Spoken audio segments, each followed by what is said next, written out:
After 1,000 hours of studying Bitcoin, I thought I could explain it to anyone. Family dinners, group chats, Uber rides, urinal conversations. Have you heard about Bitcoin?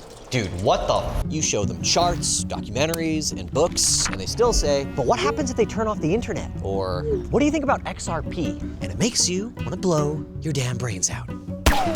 That's when I realized the problem wasn't the message, it was the audience. So I've built a system to spot 5 investor archetypes that could save you hundreds of hours of ever explaining Bitcoin again to a lost cause.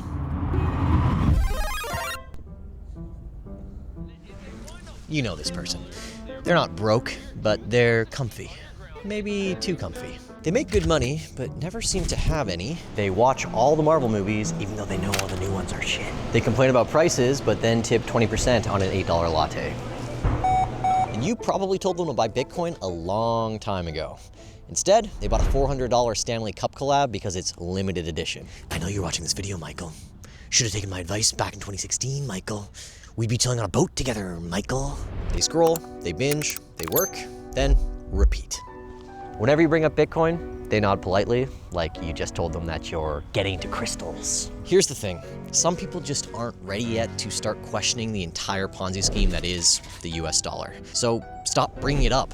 Start with something simple. Like, if you just bought $1 of Bitcoin every day for the last 7 years, you'd have 100K. If that doesn't light a spark, just walk away. They're not ready yet, and that's okay. You ever meet someone who sees all the problems in the world, but just traces it back to the wrong people being in charge? Bad economy, wrong president. Housing crisis, greedy landlords, and BlackRock. Corrupt media, billionaires, and Jews. I'm allowed to make that joke because 23andMe says I'm 32% Jewish. Almost enough to get me sponsored by APAC. The ideologue's fix is always the same. Pass a new law, raise a new tax, elect a new savior. They think the problem is the players, the scoreboard, the referee. And they're addicted to picking a side and shuffling around their picks like they're playing fantasy football, not realizing that the entire game is rigged. So when you tell them that Bitcoin doesn't just move the players, it rewrites the entire rulebook, their brain kind of blue screens. Because it means the game they've been fighting over their entire life was never real to begin with. These are the types of people that need a permission slip to have an opinion. Good luck handing them a seed phrase. Maybe they'll get it one day, but you can't plant seeds in concrete. Save your water for the ones that have already started to break through the cracks. Bitcoin is the epitome of the mid-curve meme. Michael Saylor, Jeff Booth, Lynn Alden, they're on a transcendental level of autism when it comes to understanding Bitcoin. Then there's me and most of Bitcoin Twitter.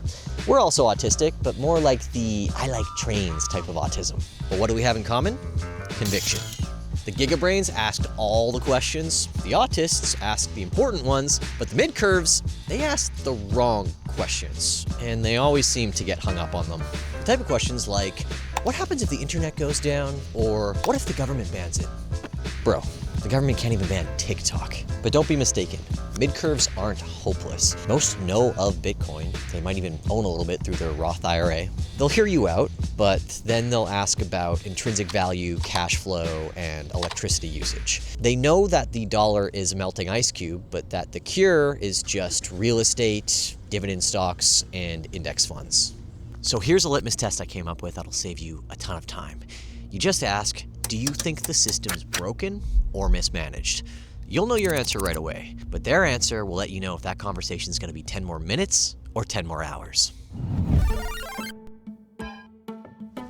If the last guy asked the wrong questions, this one asks all of them. Not about Bitcoin, about everything. Where's the Epstein client list? Who really did 9/11? Didn't the son on the Raisin Bran box used to wear a pair of sunglasses? No, Michael. He never did. Satoshi said the root problem with money is all the trust that's required to make it work. Turns out, that's the problem with people, too. The skeptic sees the tidal wave coming. CBDCs, digital IDs, social credit scores. They just don't trust the lifeboat. They think that Bitcoin's a trap, another solution from the same people who got us into this mess in the first place. So don't fight their skepticism, channel it. If they have the stamina to sit through a 4-hour conspiracy theory deep dive, they can read a copy of the white paper. Point them to the fundamentals and the technicals, cryptography, incentives, proof of work, then step back. Let them prove themselves to you. If they're genuinely curious, they'll come to you with much better questions. Not what happens if Satoshi comes back, but would it even matter if he did? And finally, the 90%ers. These are the types of people that do question everything, but believe in something. If the mid-curves are getting stuck in the weeds and the skeptics are getting stuck in the shadows, these are the types of people who are already climbing the trees to see what's coming next. These are the types of people who can still finish a book on a weekend. They don't need external validation to start a business, quit a job, or move countries. They're entrepreneurs, engineers, founders, DIY junkies. You don't have to sell these types of people on Bitcoin, your conviction will. And when they finally come around, you might find them self-custodying faster than you can recommend the Bitcoin standard. Which, in case that happens, you should check out Casa, the sponsor of this video. Don't worry, it's not some VPN or overpriced meal kit. Casa is the most secure way to do self-custody long-term. They've helped protect billions of Bitcoin with multi-sig and inheritance plans that go far beyond just a single hardware wallet, so they know exactly what works. That's why they've just launched a free guide to self-diagnose your own Bitcoin security, spot potential flaws, and how to fix them. Even after 9 years of self-custodying myself, I found a pretty serious flaw in my own setup just 7 pages in the guide. It's free and completely worth your time, so go check it out or hit the QR code to get it yourself. The 90%ers might have something that's holding them back from taking the leap, but honestly, for most of them, it's just time. They know how valuable time is when it's applied correctly, and that's why they guard theirs so closely. So ditch the elevator pitch. Just tell them what it means to you and let it sit. You'll just have to trust that they'll find Bitcoin when they're ready. The truth is, all of us have been one of these archetypes before. The skeptic, the mid-curve, the Michael who should have bought back in 2016. None of them are lost.